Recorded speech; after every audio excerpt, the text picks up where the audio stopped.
আমার নবীজি সাহাবে কেরামকে লক্ষ্য করে বললেন, সাহাবীরা, আমার আব্দুল্লাহর জানাজার নামাজ কেউ পড়াবে না, তোমরা জানাজার আয়োজন করো, জানাজার নামাজ প্রস্তুতি নিয়ে নাও, তার কাফনের কাপড় পরাইয়া দাও। আব্দুল্লাহর জানাজার দায়িত্ব আমি কাউকে দেব না, আমি রাসূল নিজে তার জানাজার নেতৃত্ব দেব। জোরে বলি সুবহানাল্লাহ। নবীজি আমার জানাজায় দাঁড়ালেন। জানাজার সম্পূর্ণ করার পর নবীজি জিজ্ঞাসা করলেন, সাহাবীরা, আমার আব্দুল্লাহর কবরটা কোথায় খনন করে করেছো তোমরা? হুজুর, ওই যে দুই পাহাড় দেখা যায়, দুই পাহাড়ের ঠিক মাঝখান বরাবর। আমার নবীজি করলেন কি, সাহাবীকে ডাক দিয়ে বললেন, সাহাবীরা শোনো, আমার আব্দুল্লাহর কবর যেখানে খনন করেছো আমাকে তোমরা সেখানে নিয়ে যাও, আমি সেখানে যাব। আমার আব্দুল্লাহর কবরে আমি কাউকে নামতে দেব না। আমার আব্দুল্লাহর কবরে আমি নিজে নেমে আব্দুল্লাহর লাশটা আমি নিজ হাতে আমি কবরে শোয়া দেব। কি ভাগ্যবান সাহাবী! দুনিয়া কিনেছেন না আখিরাত কিনেছেন? বলেন বলেন বলেন। আখিরাত কিনেছেন। আমার নবীজি জানাজা সম্পন্ন করে সোজা দাফন করার জন্য তার কবরের পাশে গিয়ে দাঁড়ালেন। দাঁড়িয়ে বলছেন, সাহাবীরা, আমি কবরে নামতেছি, লাশটা আমার হাতে তুলে দাও।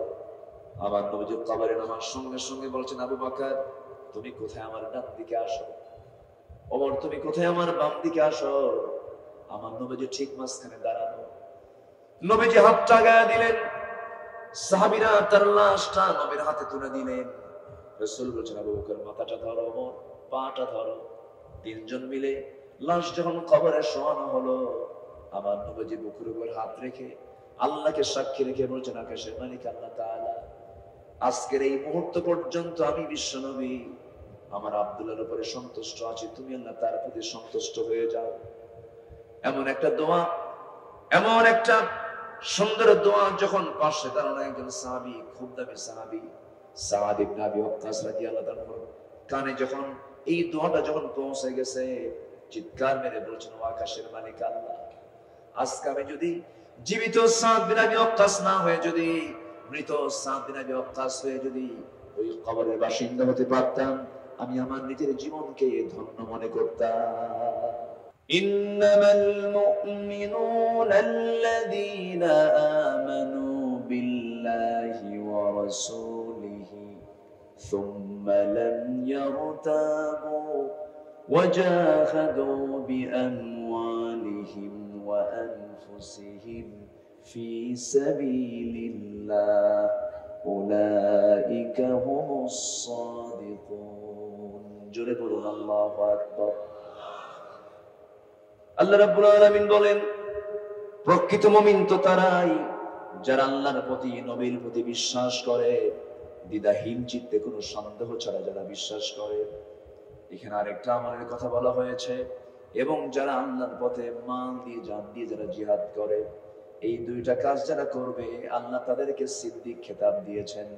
জোরে বলি সুবহানাল্লাহ। আখিরাতের প্রস্তুতি আমাকে আপনাকে নিতেই হবে। সাহাবীরা দুনিয়াকে কত তুচ্ছ মনে করেছেন, দুনিয়াকে তারা কত হালকা মনে করেছেন। ছোট্ট একটা ইতিহাস মনে পড়লে একজন সাহাবীর, কম বেশি সবার জানা আছে। একজন সাহাবী, তার বাড়িটা হলো মক্কা এবং মদিনার ঠিক মাঝখান বরাবর তার বাড়ি। এই সাহাবী ইসলাম গ্রহণ করলেন, দিন গ্রহণ করলেন। দিন গ্রহণ করার পরে তার আপন চাচা বাপ দুনিয়া থেকে জন্মের পরপরই বিদায় হয়ে যায়। চাচার কাছে মানুষ হয়েছেন। চাচার কাছে যখন সংবাদ চলে গেল ভাতিজা কালিমা পড়ে মুসলমান হয়ে গেছে, চাচা বলতেছে, ভাতিজা শুনলাম তুমি নাকি কালেমা পড়েছো। সঙ্গে সঙ্গে ভাতিজা বলছে, চাচা শুনবেন কেন, আপনি আমাকে দেখেন। আশহাদু আল্লা ইলাহা ইল্লাল্লাহ ওয়াহদাহু লা শারীকা লাহু ওয়া আশহাদু আন্না মুহাম্মাদান আবদুহু ওয়া রাসূলুহু। জোরে বলি আল্লাহু আকবার। আমি কালেমা পড়ে নিয়েছি চাচা, আপনিও কালিমা পড়েন। সঙ্গে সঙ্গে চাচা বলতেছে, ভাতিজা তুমি শোনো, তুমি কি জানো ধর্ম ছেড়ে দিয়ে নতুন ধর্ম গ্রহণের ফলাফল কি হতে পারে? সমস্ত সম্পত্তিগুলো আমি তোমার কাছ থেকে সব জোরপূর্বক নিয়ে নেব, সমস্ত সম্পত্তি থেকে আমি তোমাকে বারণ করে দেব, ঘর থেকে বের করে দেব। এবার ভাতিজা বলছে, চাচা আপনি আমাকে জোর করে আমার কাছ থেকে সম্পদ নেবেন কেন? আমি আপনাকে আপোষই দিয়ে দেব। আমি যে ঈমান এনেছি পৃথিবীর কোন সম্পদ এটার কোনো মূল্যায়ন হবে না, সম্পদ আমি আপনাকে এমনি দিয়ে দিলাম।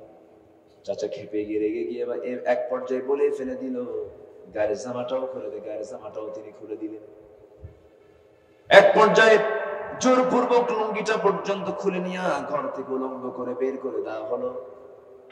কোনো মতো নিজের বাড়ির সামনে দরজায় গিয়ে নক করে বলছেন, মা দরজা খোলো। কিন্তু আমার দিকে তাকানোর কোনো কায়দা নাই। আমার চাচা আমার শরীর থেকে জামা সহ পরনের লুঙ্গি সহ খুলে নিয়েছে। আমাকে দেখো, একটা ছোট্ট চাদর দেওয়া যায় নাকি? ছোট্ট একটা চাদর দেওয়া হলো। সেই চাদর দিয়ে কোনো মতো তারা সতর্কটা ডাকলেন। মাকে লক্ষ্য করে বলছেন, মা আমাকে আজকে ঘর ছাড়া করে দিল, বাড়ি ছাড়া করে দিল। আমি বাড়ি ঘর ছাড়লাম, আমি চলে যাচ্ছি মদিনায়। এই দুনিয়ার সব ছাড়বো, কিন্তু আল্লাহর দরবার, নবীর দরবার কখনো ছাড়া সম্ভব নয়। প্রচন্ড শীতকাল সেই সময়, হাড় কাঁপানো শীত। রাতের বেলা রওনা দিয়েছেন। নবীর দরবারে পৌঁছে গেলেন। দরজার কাছে গিয়ে নক করছেন। দরজায় নক করার সঙ্গে সঙ্গে রাসূল দরজা খুলে দেখেন নগ্ন দেহ, গায়ে কাপড় চোপড় নাই, কোনো মতে একটা চাদর মুড়ি দিয়ে সতরটা থেকে সামনে এক যুবক দাঁড়ানো, থরথর করে কাঁপতেছে ঠান্ডার ভিতরে। ভিতরে চলে গেলেন আমার নবীজি। সুন্দর দুটি জুব্বা হাতের মধ্যে নিয়ে এসে বলছে, ও যুবক, এই যে আমার জুব্বা আমি তোমাকে দিলাম, জুব্বাটা তুমি পড়ো। পড়ার পরে রাসূল বলছেন, যুবক তোমার এমন অবস্থা হয়েছে কেন? কি হয়েছে তোমার, বলো তো, খুলে বলো।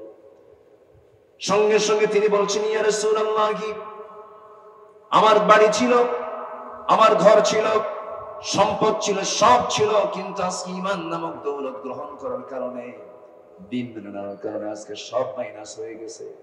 এমনকি হুজুর আমার পরনের লুঙ্গিটা পর্যন্ত আমার চাচা খুলে নিয়েছে। সব দিয়ে দিয়েছি, কিন্তু ঈমানটা আমি কিনে নিয়েছি। জোরে বলে সুবহানাল্লাহ, আর জোরে বলে সুবহানাল্লাহ। এটাই হলো আখিরাতের প্রস্তুতি। এটা কিসের প্রস্তুতি? আখিরাতের প্রস্তুতি। আমার নবীজি বললেন, তোমার চাচা তোমাকে বস্ত্রহীন করে দিয়েছে, আমি তোমাকে বস্ত্রওয়ালা বানায় দিলাম। জুব্বাটা তুমি পরে নাও ভালো করে।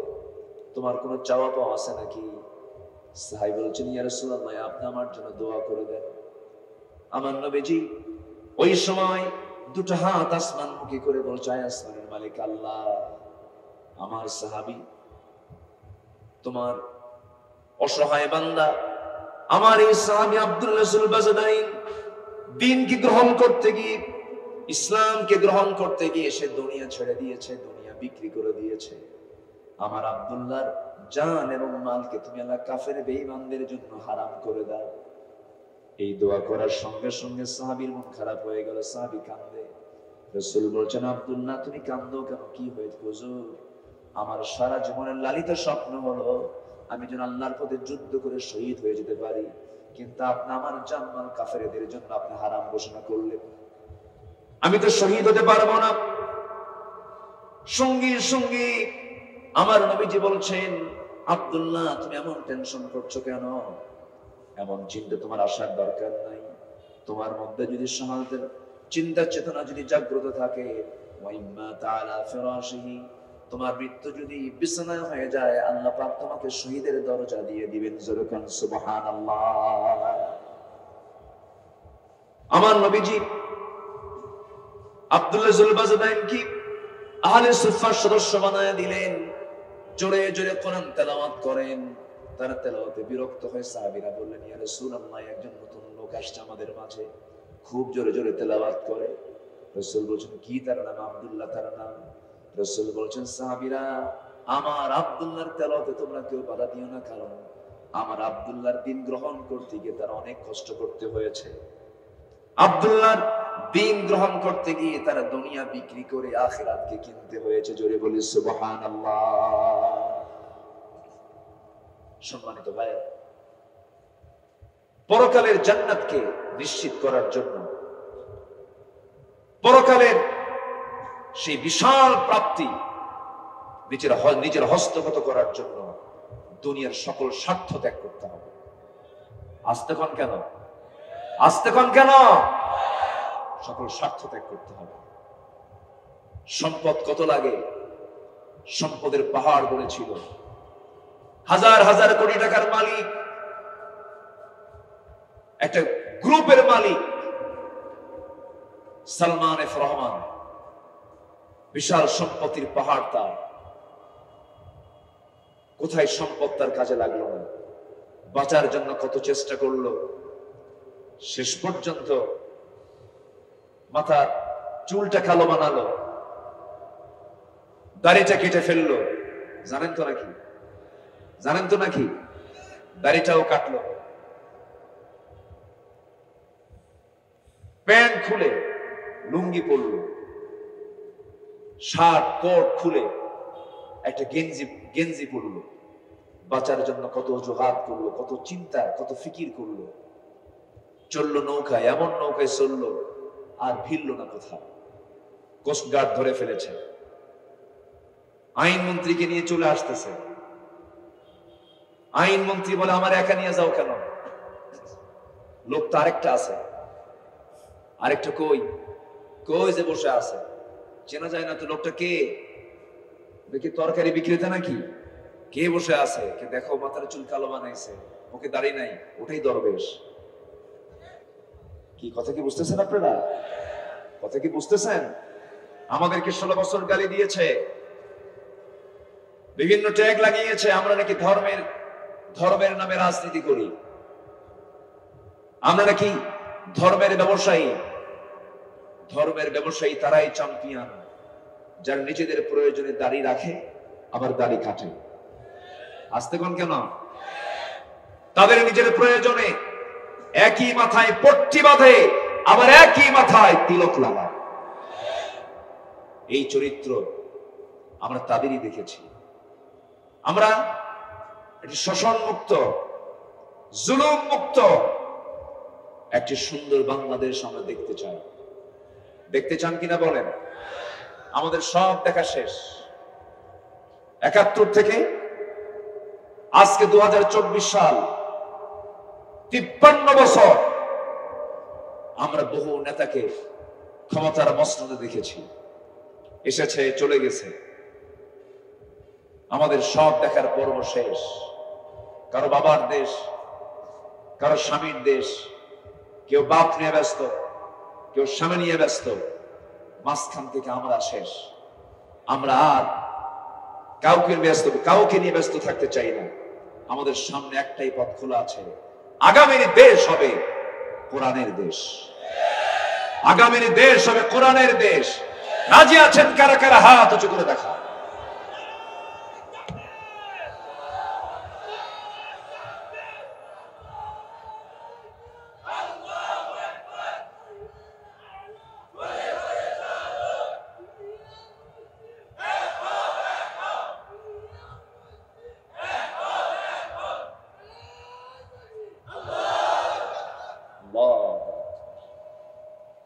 আল্লাহ কারে দিয়ে কোন নেতৃত্ব দেওয়ায় দেখছেন? মুখ থেকে স্পষ্ট কথা বের হয় না, অথচ দেখেন সে লিডার হয়ে বসে আছে। বলি আলহামদুলিল্লাহ। ওয়ালাউ কানা আবদু হাফসি, একটা হাদিস, ওয়ালাউ কানা আবদু হাফসি, তোমাদের নেতা যদি হাফসি গোলামও হয়, তার মাথাটা যদি আঙ্গুরের মতো ছোট হয়, সে যদি তোমার ইসলামী দলের যদি লিডার হয়, তারও নেতৃত্ব তোমার জন্য মেনে নেওয়া ফরজ। আসেন একটা হাদিস আছে না, আল্লাহ তুমি তার নেতৃত্বকে তুমি আল্লাহ কবুল করে নাও। জোরে বলি আল্লাহুম্মা আমিন। সম্মানিত ভাইয়েরা, সবাই দোয়া করেন একটা প্ল্যাটফর্ম যেন তৈরি হয়ে যায়, এই দেশে ইসলামী হুকুমত কায়েম হোক। সবাই চান তো নাকি? আসতে বলবেন না, সবাইকে চান? সবাইকে চান? আল্লাহ কবুল করুন, আল্লাহ কবুল করুন, আল্লাহ কবুল করুন। সম্মানিত ভাইয়েরা, আমার নবীজি ওই সাহাবীকে নিয়ে কোন এক যুদ্ধে গেলেন। মনে আছে আপনাদের? মনে আছে? যুদ্ধে গেলেন, যুদ্ধ শেষ, আবার মদিনার দিকে ফিরে আসতেছে। হঠাৎ করে নবীর কানের সংবাদ আসলো, হুজুর আপনার সেই প্রিয় সাহাবী যে দুনিয়া বিক্রি করে আখিরাত কিনে নিয়েছে, সে আব্দুল্লাহ জুলবাজাদাইনের শারীরিক অবস্থা খুব খারাপ, আপনি কি তার জন্য দোয়া করে দেন? আমার রাসূল বললেন, তোমরা আমার আব্দুল্লাহ চিকিৎসা সেবা তোমরা সব সময়ের জন্য খেয়াল রাখো, আমার আব্দুল্লাহর যেন চিকিৎসার কোনো দুর্বলতা না থাকে, চিকিৎসায় যেন কোনো প্রকার গ্যাপ না থাকে, খেয়াল করবে, ভালো করে যত্ন নেবে। সাহাবে কেরাম সর্বোচ্চটুকু চেষ্টা করলেন, কিন্তু 3 দিনের মাথায় নবীর কানে সংবাদ এলো, ইয়া রাসূলুল্লাহ আপনার প্রিয় সাহাবী আব্দুল্লাহ দুনিয়া থেকে বিদায় নিয়েছে। আমার নবীজি আবেগ আপ্লুত হয়ে পড়লেন, চোখের পানি ফেলে ফেলে কাঁদলেন, আহারে আমার আব্দুল্লাহ দুনিয়া বিক্রি করে আখিরাত কিনে নিছে। জোরে কর সুবহানাল্লাহ। আমার নবীজি সাহাবে কেরামকে লক্ষ্য করে বললেন, সাহাবীরা আমার আব্দুল্লাহর জানাজার নামাজ কেউ পড়াবে না, তোমরা জানাজার আয়োজন করো, জানাজার নামাজ প্রস্তুতি নিয়ে নাও, তার কাফনের কাপড় পরায়া দাও। আব্দুল্লাহর জানাজার দায়িত্ব আমি কাউকে দেব না, আমি রাসূল নিজে তার জানাজার নেতৃত্ব দেব। জোরে বলি সুবহানাল্লাহ। নবীজি আমার জানাজায় দাঁড়ালেন, জানাজা সম্পূর্ণ করার পর নবীজি জিজ্ঞাসা করলেন, সাহাবীরা আমার আব্দুল্লাহর কবরটা কোথায় খনন করে করেছো তোমরা? হুজুর ওই যে 2 পাহাড় দেখা যায়, 2 পাহাড়ের ঠিক মাঝখান বরাবর। আমার নবীজি করলেন কি, সাহাবীকে ডাক দিয়ে বললেন, সাহাবীরা শোনো, আমার আব্দুল্লাহর কবর যেখানে খনন করেছো আমাকে তোমরা সেখানে নিয়ে যাও, আমি সেখানে যাব। আমার আব্দুল্লাহর কবরে আমি কাউকে নামতে দেব না, আমার আব্দুল্লাহর কবরে আমি নিজে নেমে আব্দুল্লাহর লাশটা আমি নিজ হাতে আমি কবরে শোয়া দেব। কি ভাগ্যবান সাহাবী, দুনিয়া কিনেছেন না আখিরাত কিনেছেন? বলেন বলেন বলেন। আখিরাত কিনেছেন। আমার নবীজি জানাজা সম্পন্ন করে সোজা দাফন করার জন্য তার কবরের পাশে গিয়ে দাঁড়ালেন, দাঁড়িয়ে বলছেন, সাহাবীরা আমি কবরে নামতেছি, লাশটা আমার হাতে তুলে দাও। আমার নবীজি কবরে নামার সঙ্গে সঙ্গে বলছেন, আবু বকর তুমি কোথায়, আমার ডান দিকে আসো। ওমর তুমি কোথায়, আমার বাম দিকে আসো। আমার নবীজি ঠিক মাঝখানে দাঁড়ানো। নবীজি হাতটা গায়ে দিলেন, সাহাবীরা তার লাশটা নবীর হাতে তুলে দিলেন। রাসূল বলছেন, আবু বকর মাথাটা ধরো, ওমর পাটা ধরো। 3 জন মিলে লাশ যখন কবরে শোয়ানো হলো, আমার নবীজি বুকের উপর হাত রেখে আল্লাহকে সাক্ষী রেখে বলছেন, আকাশের মালিক আল্লাহ তাআলা, আজকের এই মুহূর্ত পর্যন্ত আমি বিশ্ব নবী আমার আব্দুল্লাহর উপরে সন্তুষ্ট আছি, তুমি আল্লাহ তার প্রতি সন্তুষ্ট হয়ে যাও। এমন একটা দোয়া, এমন একটা সুন্দর দোয়া যখন পাশে দাঁড়ানো একজন সাহাবী, খুব দামি সাহাবী সাদ ইবনে আবি ওয়াক্কাস রাদিয়াল্লাহু তাআলা কানে যখন এই দোয়াটা যখন পৌঁছে গেছে, চিৎকার মেরে বলছেন, ও আকাশের মালিক আল্লাহ, আজকে আমি যদি জীবিত সাদ বিন আবি ওয়াক্কাস না হয়ে যদি মৃত সাদ বিন আবি ওয়াক্কাস হয়ে যদি ওই কবরের বাসিন্দা হতে পারতাম, আমি আমার নিজের জীবনকে ধন্য মনে করতাম। জোরে বলি সুবহানাল্লাহ। আরে জোরে বলি সুবহানাল্লাহ। সম্মানিত ভাইরা, তারা দুনিয়াকে তুচ্ছ মনে করেছেন, তারা আখিরাতকে প্রাধান্য দিয়েছেন।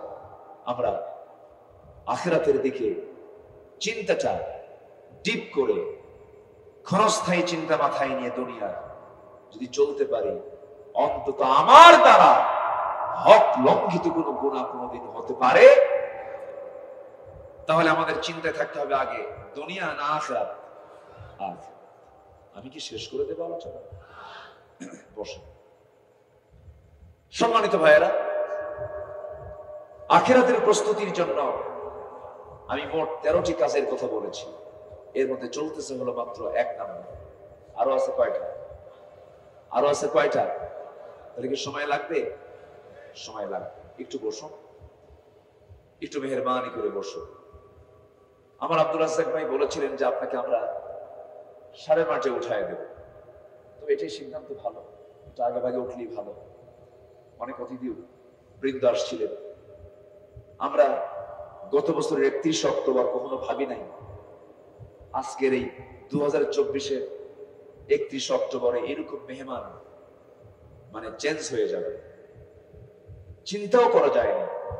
এই পরিবেশ যিনি তৈরি করেছেন, তৈরি করে দিয়েছেন, তিনি আমার কে? আসতে বলবেন না, তিনি আমার কে? আল্লাহ বড় মেহেরবানি।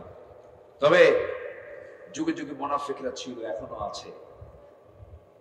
এই আন্দোলন যারা করলো, বৈষম্য বিরোধী যে আন্দোলনটা ছাত্ররা করেছে, এটা কি আমাদের জন্য অকল্যাণ না কল্যাণ? আসতে বলে কল্যাণ না বড় কল্যাণ? শহীদ আবু সাইদ রংপুরে মডার্ন মোড়ে রোকেয়া বিশ্ববিদ্যালয়ের ছাত্র, ইংলিশ ডিপার্টমেন্টের। আমি তার গ্রামের বাড়ি গিয়েছি, আমি তার আব্বা আম্মার সঙ্গে কথা বলেছি। সে 5 ওয়াক্ত নামাজি ছিল এবং সে রিসার্চ করত, রিসার্চ করে করে সে স্টাডি করে করে ইবাদত করত।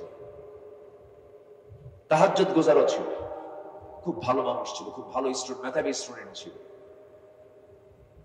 চিন্তা করুন, সেই জুলুম শাহীর জুলুম থেকে বাঁচার জন্য রাজপথে নামলো, মোকাবেলা করলো, এমন কি নিজের তাজা প্রাণটা পর্যন্ত সে বিলিয়ে দিল এই জাতিকে জুলুম থেকে বাঁচানোর জন্য।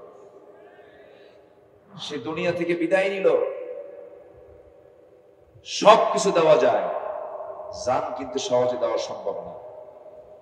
জান দেওয়া কিন্তু কঠিন। যত রক্ত লাগে দেব, প্রয়োজনে লোক পাঠাবো, আমি যাব না। আস্তে কয়, আস্তে কয়। এরকম লোকের অভাব আছে। সেই জায়গায় আবু সাইদ দেশবাসীকে জুলুম থেকে বাঁচানোর জন্য নিজের বুকটা উজাড় করে জীবনটা দিয়ে দিল। এইদিকে ফতুয়া দেয়। আবু সাইদ তো শহীদ হয়নি, আবু সাইদ শহীদ হয়নি। আমার দেশে এই সিরাজগঞ্জ জেলায় চান্দাই কোন মেবি হবে, একটা কলেজের সামনে সমাধি আছে, সেখানে লেখা আছে শহীদ আনন্দ কুমার বহদ্দ। কি কথা কি বুঝতেছেন আপনারা? শহীদ আনন্দ কুমার মহন্ত মানে কি? লোকটা কি মুসলিম মনে হয় না হিন্দু? হিন্দুর নামের আগে কি লাগানো আছে? শহীদ। যে দেশে একটা হিন্দুর নামের আগে শহীদ লেখা থাকে, হিন্দু শহীদ হয়। আর যে আবু সাইদ, সে একজন আছে মুসলিম, জুলুম থেকে বাঁচানোর জন্য, জালিম থেকে এই দেশকে হেফাজতের জন্য রাজপথে জীবন দিল। আমার রাসূল বলেছেন, যদি কেউ আগুনে পুড়ে মারা যায়, শহীদ। পানিতে ডুবে মারা যায়, শহীদ। শুক্রবারে মারা যায়, শহীদ। বিদ্যুৎ স্পৃষ্ট হয়ে মারা যায়, শহীদ। সম্মানিত ভাইয়েরা, দেশের জন্য, দেশের মানুষকে বাঁচানোর জন্য, এরপরে জুলুম থেকে, অত্যাচার থেকে বাঁচানোর জন্য, আলেমদের প্রতি অত্যাচার বন্ধ করার জন্য যে জীবন দিতে পারে, সেই জীবন দেওয়া কি সাধারণ জীবন দেওয়ার সঙ্গে তুলনা করা যাবে? আমরা দোয়া করি, আল্লাহ তুমি তার শাহাদাতকে কবুল করে দাও। জোরে বলি আল্লাহুম্মা আমিন। আরো জোরে আল্লাহুম্মা আমিন। আমার দেশে কিছু ফতুয়া সন্ত্রাস আছে। কি সন্ত্রাস? ফতুয়া সন্ত্রাসী। এই সন্ত্রাসী একটা গ্রুপ আছে। কয়েক বছর আগে রাজশাহী থেকে একটা ফতুয়া আসলো, রাজশাহী থেকে ফতুয়া দিল কিয়ামত পর্যন্ত হরতাল হারাম।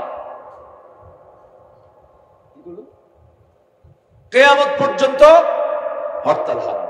আচ্ছা বলেন তো, এই 5 আগস্টের বিজয় এসেছে হরতাল ছাড়া? আসতে কয়, হরতাল ছাড়া হয়েছে? হরতাল ছাড়া হয়েছে? দেশকে অচল করে দিতে হয়েছে, রাস্তাঘাটকে বন্ধ করে দিতে হয়েছে। বিজয়ের পর 5 অগাস্টের পর ওদের ফতুয়া পাল্টে গেছে, আর কোনো কথা নেই। যাদের ফতুয়া অবস্থার পরিপ্রেক্ষিতে চেঞ্জ হয়, এরাই হচ্ছে জাতির বড় গাদ্দার, এরাই হচ্ছে মুনাফিক। আল্লাহ তুমি এদের থেকে আমাদেরকে হেফাজত করো, জোরে বলি আমিন, আরো জোরে আমিন। সম্মানিত ভাই, তাহলে আখিরাতের প্রস্তুতির জন্য 1 নাম্বার আমরা ঈমান ভালো করে আনবো, জোরে বলি ইনশাআল্লাহ। সবাই নামাজ পড়ি তো নাকি? ঈশার নামাজ পড়েছি সবাই? সবাই কি ঈশার নামাজ পড়েছি? বলি আলহামদুলিল্লাহ। ফজর কি সবার হবে? সবার কি ফজর হবে? জোরে বলি ইনশাআল্লাহ। সম্মানিত ভাই, আখিরাতের প্রস্তুতির জন্য নাম্বার 2 হলো তাকওয়া অর্জন করা। কি অর্জন করা বলেন? তাকওয়া। মন যা চায় তা করা যাবে না। মন তো অনেক কিছুই চায়, কিন্তু তা করা যাবে না। আমার মন যা চায় তা করব না, আমার আল্লাহ যা চান আমি তাই করব। আল্লাহ রাব্বুল আলামিন বলেন, ইয়া আইয়ুহাল্লাযীনা আমানু তাকুল্লাহা ওয়া কুলু কাওলান সাদীদা ইউসলিহ লাকুম আ'মালাকুম ওয়া ইয়াগফির লাকুম যুনুবাকুম ওয়া মান ইউতি'ইল্লাহা ওয়া রাসূলাহু ফাকাদ ফাযা ফাওজান আযীমা। জোরে বলুন আল্লাহু আকবার। নাম্বার 3 হলো ন্যায় প্রতিষ্ঠা করা, সদাচারী হওয়া। যার মধ্যে ন্যায় বিচার থাকবে না, ন্যায় প্রতিষ্ঠা থাকবে না, সে বান্দা কখনো আখিরাতে নাজাত পাবে না। ন্যায় চিন্তা তার মাথায় থাকতে হবে। ইন্নাল্লাহা ইয়া'মুরু বিল আদলি ওয়াল ইহসান ওয়া ইতা'i যিল কুরবা ওয়া ইয়ানহা আনিল ফাহশাই ওয়াল মুনকারি ওয়াল বাগি ইয়া'iদুকুম লা'আল্লাকুম তাযাক্কারুন।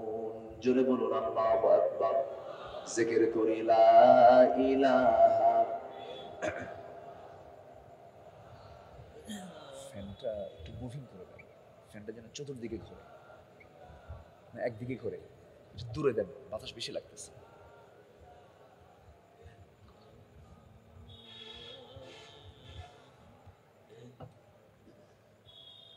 লা ইলাহা ইল্লাল্লাহ, লা ইলাহা, লা ইলাহা ইল্লাল্লাহ মুহাম্মাদুর রাসূলুল্লাহ সাল্লাল্লাহু আলাইহি ওয়াসাল্লাম। আমি মনে হয় আপনাদেরকে বেশি কষ্ট দিয়ে ফেলতেছি। 2-1 করে ওঠেন কেন? হ্যাঁ, উঠতেছেন কেন? সৌন্দর্যের খেলাফ। মাহফিলে বসে যদি মনে হয় উঠবো কখন, ভাল লাগে না, তাহলে ভাবতে হবে ছেঁচড়া শয়তানের পিছনে লাগছে। বসেন। আপনি যদি কথা নাও বোঝেন, আপনার কথা যদি নাও বুঝে আসে, বুঝতেছেন না কথা, শুধু মাথায় এতটুকু রাখবেন, যতক্ষণ বসে থাকবেন ততক্ষণ ফেরেশতারা আপনার জন্য দোয়া করবে। আমলনামা থেকে গুনাহগুলো ঝরে যাবে। এমন একটা সুন্দর জায়গা থেকে আপনি কেমনে উঠে দাঁড়ান? বসেন, আরেকটু সময়, এই তো আর কিছু সময়, আমি শুধু ফিনিশিংটা দিয়ে আমি শেষের দিকে চলে যাব। শুধু আপনি শুনছেন না, আপনি জানেন আপনার এই বসে থাকার কারণে আমি কথা বলতে পারছি, এবং এই যে এতগুলো ক্যামেরা তারা ধারণ করছে, আগামীকাল আমার এই কথাগুলো কোটি কোটি মানুষের মাঝে পৌঁছে যাবে। আলহামদুলিল্লাহ বলবেন না? তাহলে শুধু আপনি কি শুনছেন না গোটা বিশ্ববাসী শুনছে? গোটা বিশ্ববাসী শুনছে। বসুন, আমাকে সহযোগিতা করুন। আপনার বসে থাকাটাই হবে মাহফিলকে সফল করার একটা বড় মাধ্যম। বলি আলহামদুলিল্লাহ। একটু বসে। 3 চলে গেল, ন্যায় প্রতিষ্ঠা করা। আমার দেশে কি ন্যায় বিচার আছে? আসতে বলবেন না আছে? এই পর্যন্ত পাইছি আমরা, কিন্তু ন্যায় বিচারে যে পাওয়া যায়, ন্যায় বিচারে যে প্রতিষ্ঠিত হতে পারে, এটা বাস্তব মডেল ছিলেন মুহাম্মদুর রাসূলুল্লাহ।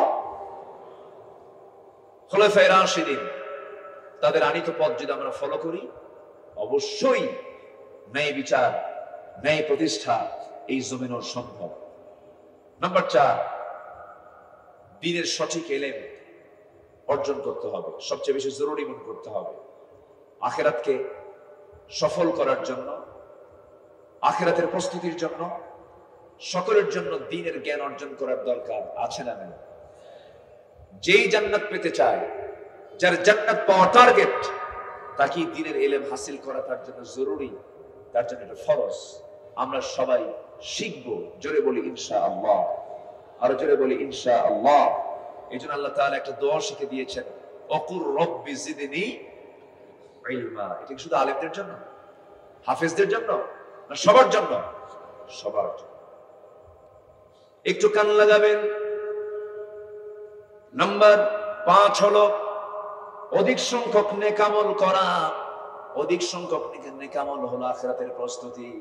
আল্লাহ রাব্বুল আলামিন সূরা লোকমানের 8 নম্বর আয়াতে সুন্দর করে বলছেন, ইন্নাল্লাযীনা আমানু ওয়া আমিলুস সালিহাতি কানাত লাহুম জান্নাতুন নাঈম। সূরা কাহফে বলছেন, কানাত লাহুম জান্নাতুল ফিরদাউসি নুজুলা। জোরে বলুন আল্লাহু আকবার। নাম্বার 6 হলো ধৈর্য ধারণ করা। ধৈর্য যার আছে ঈমান তার টিকে থাকবে, ধৈর্য যার নাই ঈমান তার টিকবে না, ঈমান তার ঝুঁকির মধ্যে পড়ে যাবে। একটা প্রশ্ন করব আমি, বলুন তো, বিয়ে আগে দরকার না ধৈর্য আগে দরকার? হ্যাঁ বলেন বলেন, ব্যবসা আগে দরকার না ধৈর্য আগে দরকার? এই পৃথিবীরও সমস্ত কাজ করতে গেলে আপনাকে আগে ধৈর্যের পরিচয় দিতে হবে। ধৈর্য ছাড়া আপনি কোনো কিছু অর্জন করতে পারবেন না। ব্যবসা আগে দরকার না ধৈর্য আগে দরকার? ধৈর্য আগে দরকার। ধৈর্য আছে যার বিজয় আছে তার, ধৈর্য আছে যার পুরস্কার আছে তার। আল্লাহ রাব্বুল আলামিন বান্দাকে বলছেন, বান্দা ধৈর্যশীল হও, ধৈর্যের পুরস্কার হচ্ছে জান্নাত। ধৈর্যের পুরস্কার হলো জান্নাত। আখিরাতের প্রস্তুতির জন্য ধৈর্যের মতো গুণ তোমাকে অর্জন করতে হবে। আল্লাহ রাব্বুল আলামিন বলেন, ইয়া আইয়ুহাল্লাযীনা আমানুস্তাঈনু বিস-সাবরি ওয়াস-সালাহ ইন্নাল্লাহা মা'আস-সাবিরিন। জোরে বলুন আল্লাহু আকবার। নাম্বার 7 হলো আল্লাহর প্রতি ভরসা করা। আল্লাহর প্রতি ভরসা করা আখিরাতের প্রস্তুতির জন্য গুরুত্বপূর্ণ একটা বিষয় হলো আল্লাহর প্রতি ভরসা যার থাকবে তার কোনো টেনশন থাকবে না, তার মধ্যে হতাশা আসবে না। যার আল্লাহর প্রতি ভরসা থাকে সেই বান্দার হার্ট স্ট্রোক হবে না, হার্টের রোগ হবে না, হতাশা তার মধ্যে কাজ করবে না, সে কখনো হতাশ হয়ে পড়বে না, ডিপ্রেশনে ভুগবে না। আল্লাহ রাব্বুল আলামিন বলেন, ওয়ামান ইয়াতাওয়াক্কাল আলাল্লাহ ফাহুয়া হাসবুহু। আল্লাহ রাব্বুল আলামিন আরেক জায়গায় বলেছেন, ফাইযা আযামতা ফাতাওয়াক্কাল আলাল্লাহ ইন্নাল্লাহা ইউহিব্বুল মুতাওয়াক্কিলিন। জোরে বলুন আল্লাহু আকবার। আমার বন্ধুগণ, ভরসা করব কার উপরে? আরো জোরে বলুন, কার উপরে? আল্লাহর উপরে।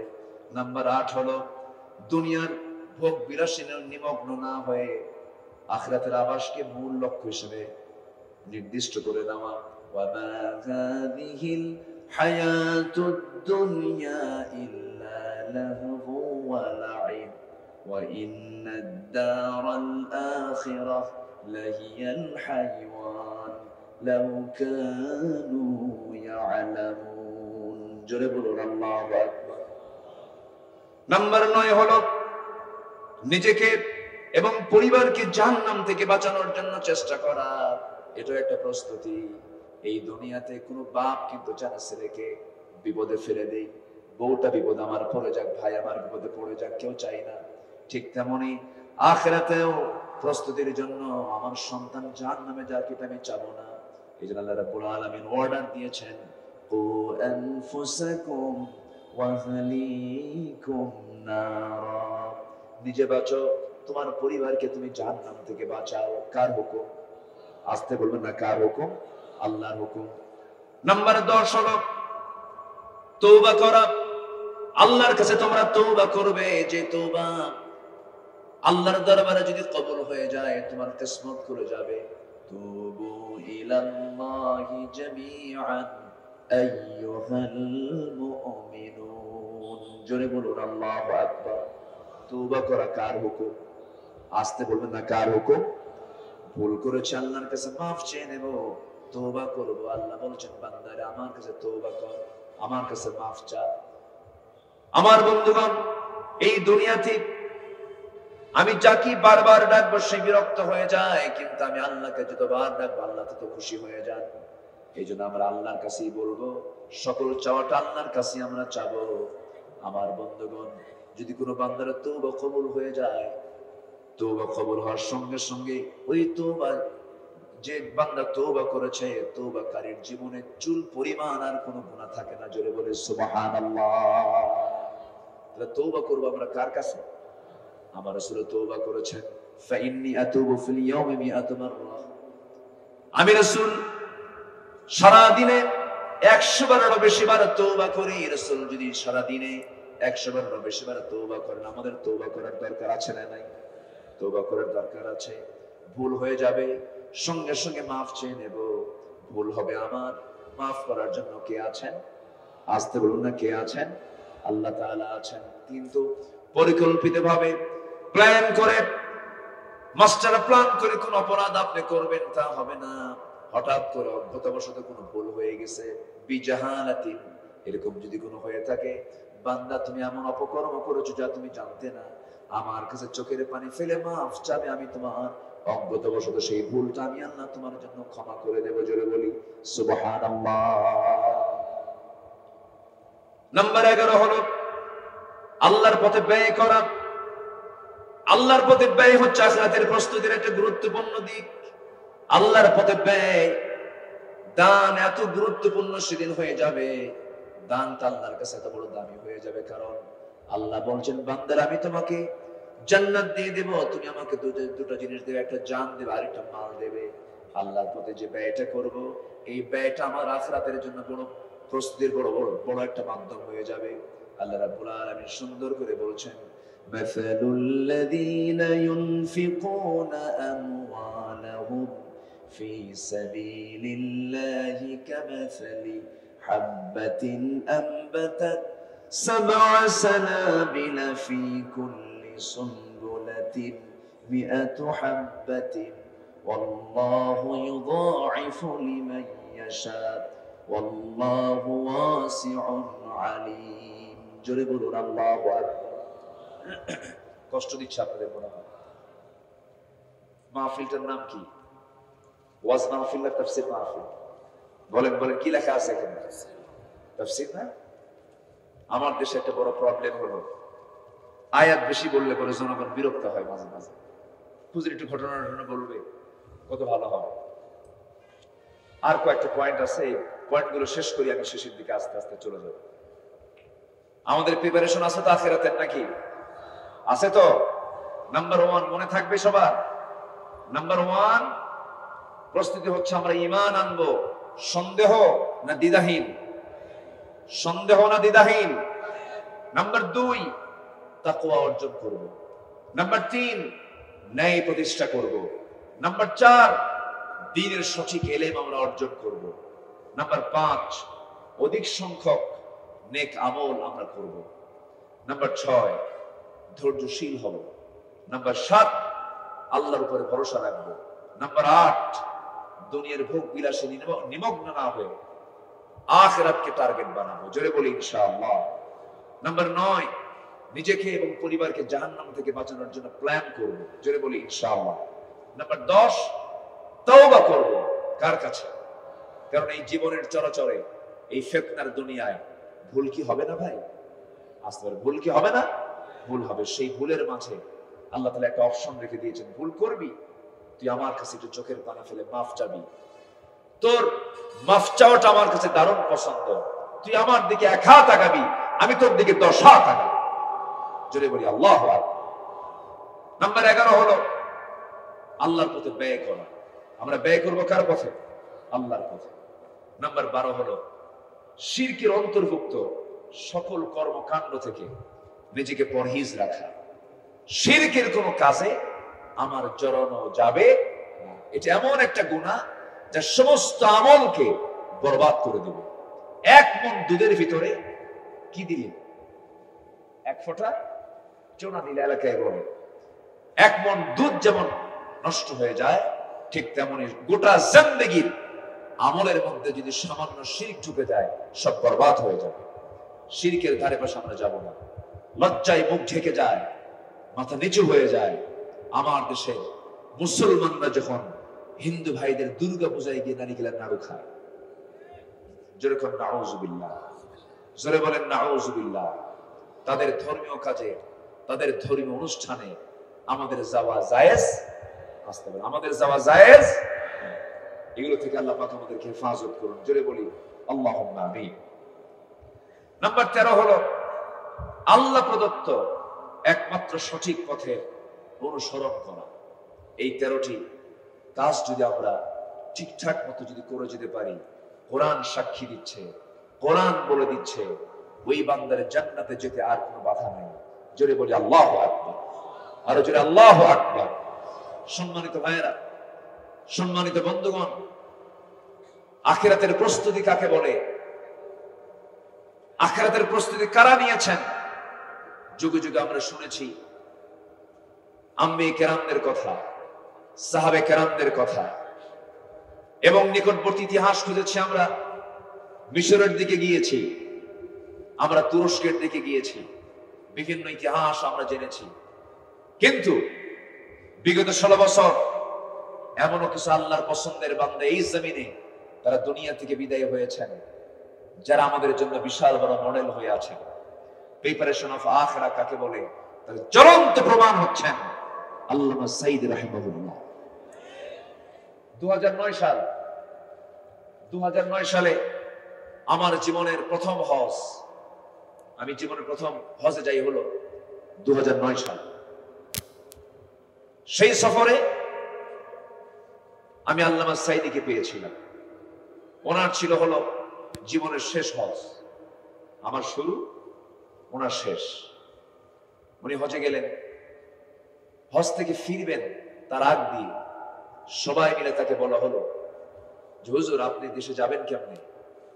ট্রাইব্যুনাল গঠন হচ্ছে, মামলা রেডি হয়ে গেছে, আপনি দেশে গেলে কট হয়ে যাবেন, আপনাকে ধরে ফেলবে, অতএব আপনি দেশে থেকে যান, আপনি এখানে সিটিজেনশিপ পাবেন, নাগরিকত্ব পাবেন, আপনার দেশে যাওয়া আপনার জন্য নিরাপদ নয়।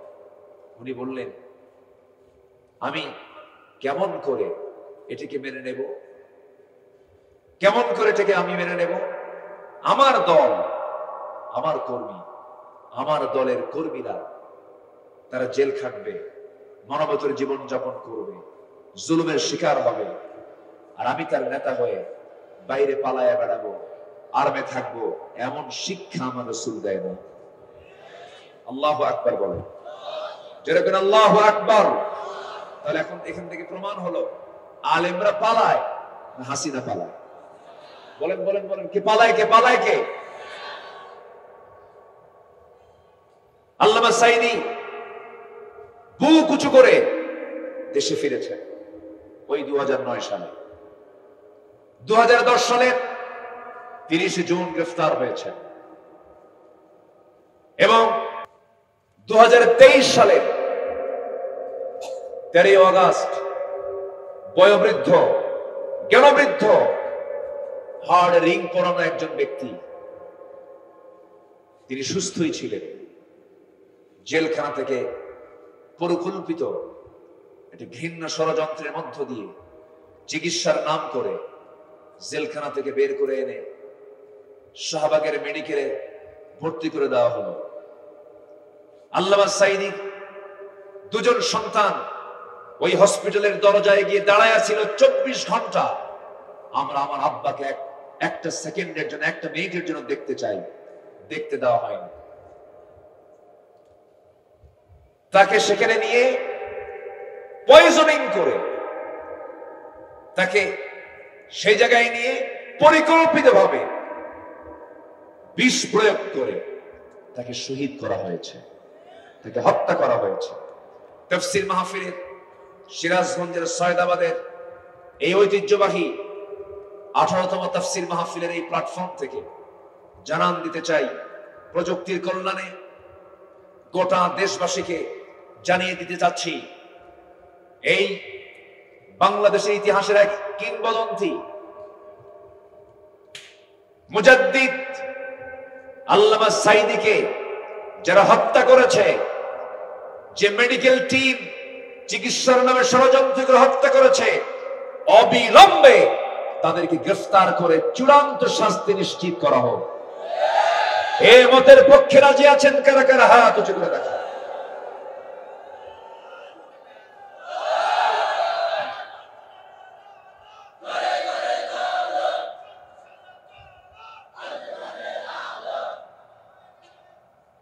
আল্লাহ কবুল করুন, জোরে বলে আমিন, আরো জোরে আমিন।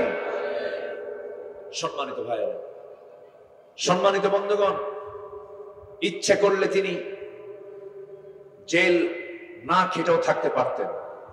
অনেকে অনেক প্রস্তাব দেওয়া হয়েছিল, সকল প্রস্তাবকে তিনি প্রত্যাখ্যান করে বলেছেন, আমার দুনিয়া আমার আসল জায়গা নয়, আমার আসল জায়গা হলো আখিরাত, আখিরাতকে আমি নষ্ট করতে চাই না। এটাই হচ্ছে আখিরাতের প্রস্তুতি। আসল আমরা প্রিপারেশন অফ রেজারেকশন, পরকালীন প্রস্তুতি দুনিয়াতে নিয়ে ফেলি, একদম মাস্টার প্ল্যান করে সাজাবো। এবং যে 13টি পয়েন্ট আমি কথা বললাম, এগুলোকে মাথায় রেখে আমরা আমাদের জীবনটাকে ঢেলে সাজানোর চেষ্টা করব। এই তাওফিক কামনা করি। সবার কাছে আমি আন্তরিক দোয়া চাই, সবাইকে আমার জন্য দোয়া করবেন, সবাইকে দোয়া করবেন। আমি দোয়া করি সবার জন্য, আপনি আমার জন্য দোয়া করবেন। আমি একটু যে আবহাওয়া চেঞ্জের কারণে ঠান্ডা গরম, এই গরমে ঠান্ডা, বুকে প্রচন্ড কফ জমেছে, বুকে কফ জমে কাশগুলো সব ভিতরে জমা হয়ে আছে, কষ্ট পাচ্ছি খুব। যে দোয়া করেন আল্লাহ যেন আমার এই জবান থেকে, আল্লাহ যেন হক কথাগুলো বলার জন্য যে শারীরিক যে শক্তি দরকার, ইমানের যে মজবুতি দরকার, আল্লাহ যেন দুটাই যেন আমাকে দিয়ে দেন। জোরে বলি আল্লাহুম্মা আমিন, জোরে বলি আল্লাহুম্মা আমিন। ইয়াশাবাদ কামনা করে আসুন আমরা লম্বা না করে, 12টার কাছাকাছি হয়ে গেছে। জি সম্মানিত ভাইয়েরা, জি আমার আগের মেহমান মনে হয় বলেন নাই তো, সর্বশেষ একটা চিরুনি অভিযান, সেটা হলো মাদ্রাসার জন্য যদি একটু চাদর দেওয়া হয়, সবাই কি রাগ করবেন? রাগ করবেন? দিলে কি লস না লাভ? যেখানে দিচ্ছেন ওটা কি অন্যের জন্য না নিজের জন্য? এখন শুধু ট্রান্সফার হচ্ছে, কিন্তু এটা আপনার জন্য জমা হবে। যা দিবেন আপনার, যা দিবেন না তা আপনার ছেলে মেয়ে, তা আপনার কি ছেলে মেয়ে। আমরা যে যা পারি সবাই দেওয়ার চেষ্টা করবো। জিকির করে সুবহানাল্লাহ।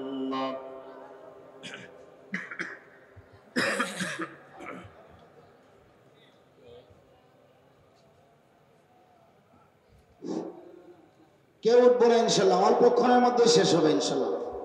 কেউ উঠবো না, দোয়া করে শেষ করে যাবো ইনশাল্লাহ। আমরা খুব দ্রুত যে যা পারি, ব্যাগটা যাচ্ছে, আমরা দিল থেকে দেওয়ার চেষ্টা করবো ইনশাআল্লাহ। আল্লাহ তুমি সবাইকে দিল থেকে দেওয়ার তৌফিক দাও। আমার আব্দুল সালাম ভাই, আমাদের মধ্যে অনেক লোক হুজুরের হাতে দিবেন, এই জন্য তারা এখন তাড়াতাড়ি আসলে ভালো হয় ইনশাল্লাহ। জি আমরা যে যা পারি সবাই দেওয়ার চেষ্টা করবো ইনশাআল্লাহ।